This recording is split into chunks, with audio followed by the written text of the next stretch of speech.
up and drive, drive, drive. Shut up and drive, drive. Good morning, San Diego. Hey, guys, we're hanging out with the man of the hour. Here he is, Auto Man Brian. Hey, buddy. Good to see you. Good to see you as always, Ruben. All right, let's talk about this because it's all about the tune-up, or should we say not the tune-up? We don't do tune-ups no more. Oh, wow. This is new? Actually, so the term tune-up has really changed over the time, and that's kind of what we're talking about this morning. We'll call it back in the day. Grandpa, every Saturday, you know, he might change the oil on the car or whatever. You might get out there with Dad. We used to replace points and condenser, distributor caps and rotors and all those kind of things regularly. They don't exist anymore. Why is that? Because technology has brought us a long way. Everything's computer controlled on your car now. And you know that because you see that little light when it comes on telling, right? The check engine light or malfunction indicator light. And it says, hey, there's a problem with your car. You better get it in, get it looked at. All that stuff is new technology compared to 30 years ago. But you still have to be on the lookout. So what do you have for us this morning? Correct. So we're talking about preventive maintenance stuff, which kind of has taken the place of the tune-up.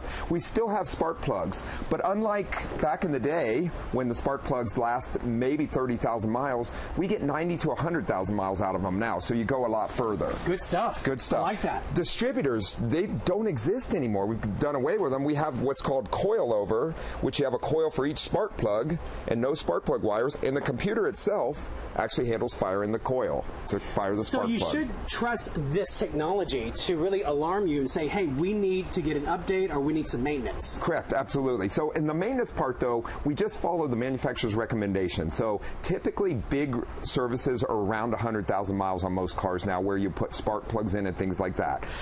During the normal oil services and regular inspections throughout, 3,000 to 5,000 miles, we take a look at the air filters and fuel filters when needed. Fuel filters at 30,000 miles on most vehicles, and the air filter as dirty. So other than that, there's really no tune-up components left anymore in the car. Brian, you make it so easy for us, but wait a minute. Wait. So I have a big question. Sure. Now, what if you have a car that's about, 1989, 1990? Well, can't get parts for a lot of those anymore. No, I'm just kidding. So there's different kind of maintenance, right? But if you really look around, there's not that many of those cars on the road anymore. And actually, manufacturers have started making parts obsolete. So if you get a major failure on some of those vehicles, you either have to go to a wrecking yard or a pick-apart place. You can't get it from the manufacturer anymore. All right, our auto man, Brian Bowersock, thank you so much for joining us. Glad to be here. I'm going to have to come to you, man. I need some help. All right. Bring your car on up. All right, guys, have a good morning.